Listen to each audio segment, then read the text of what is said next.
रहे हैं विधायक के तोड़े जा रहे हैं विधायक।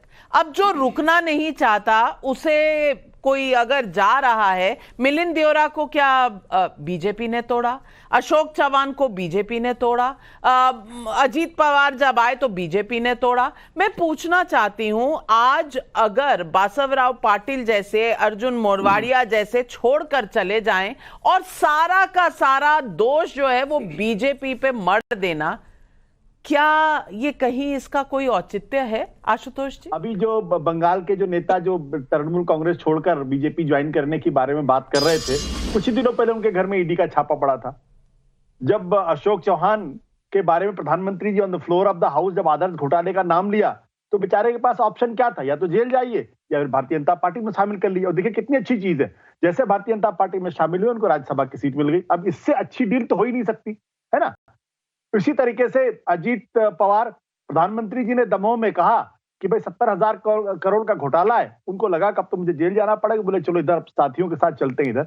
तो ये इसमें कोई दो राय नहीं है। चुनाव का मौसम आता है तो लोग राजनीतिक पार्टियां छोड़ते हैं, एक पार्टी छोड़ के दूसरी पार्टी में जाते हैं, जिनको लगता है कि शायद इस पार्टी से टिकट नहीं मिलेगा, दूसरी पार्टी में चले जाएंगे। दारा सिंह चौहान का उदाहरण आप ले लीजिए। दारा सिंह चौहान किस पार्टी में है और चुनाव के बाद किस पार्टी में रहेंगे, इसकी कोई गारंटी नहीं है। आशुतोष जी मैं क्या कहूं आपको, मतलब पुरानी दादी माँ जैसी मेरी कहती थी ना, वारी जाऊं आपके जवाब पर। मासूम मेरा सवाल था या मासूम आपका जवाब है, समझ ही नहीं आ रहा। हर्षवर्धन त्रिपाठी जी आप बता दीजिए कि इतना मासूम आशुतोष आज कहां से आ गया है? क्योंकि दल बदलू उनको कह रहा है जो बीजेपी में गए हैं, जब वो समाजवादी पार्टी में जाते हैं तो दल बदलू नहीं होते, तब चाणक्य नीति होती है। बीजेपी में जाते हैं तो ईडी आ जाती है। मिलिंद देओरा पे कौन सी ईडी थी भैया? अर्जुन मोरवाड़िया पर कौन सी ईडी थी भैया? ये मासूम आशुतोष जी बता नहीं पाए। हर्षवर्धन त्रिपाठी जी आप कोशिश करिए, शायद एक्सप्लेन कर पाए। देखिए नविका जी, मैं जो आशुतोष जी ने कहा उसको बहुत लोग स्वीकार करेंगे कि भाई कोई भी पार्टी है वो अपने कैडर का ध्यान रखे, लेकिन जब आशुतोष जी भारतीय जनता पार्टी के कैडर का ध्यान रखने लगते हैं तो हमको लगता है थोड़ा कैडर चिंतित होता होगा।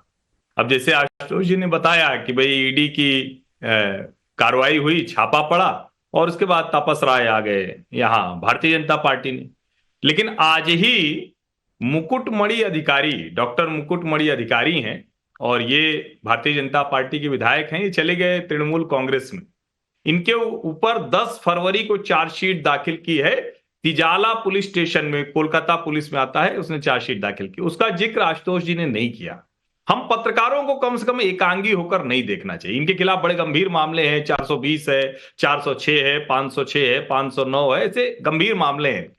लेकिन उससे आगे की बात आशुतोष जी ओम प्रकाश राजभर भूल के स्वामी प्रसाद मौर्य भूल गए, क्योंकि इधर उधर का बोलने में भूल गए तो बोल गए स्वामी प्रसाद मौर्य नाम ले गए। स्वामी प्रसाद मौर्य भारतीय जनता पार्टी में नहीं। लेकिन भारतीय जनता पार्टी की राजनीति को जरा गंभीरता से समझने की आवश्यकता है। दो चीजें, एक तो एक निश्चित तौर पर पार्टी बहुत बड़ी हो रही होती है तो उसमें बाहर से भी लोग आएंगे ही आएंगे, जो आना चाहेगा आएगा। लेकिन ये कोई कहे कि सारे के सारे लोग डर कर आ रहे हैं, हो सकता है कुछ होंगे, कुछ चोर होंगे, कुछ पापी होंगे, कुछ डरे होंगे, कुछ का अपना होगा, ये कुछ हद तक कहें तो माना जा सकता है। लेकिन बहुतायत नेता डर कर नहीं आता है। वो बुरे से बुरे हाल में भी शरद पवार हो जाता है, इतने आरोप लगे हो, खड़ा हो जाता है, कहता है ठीक है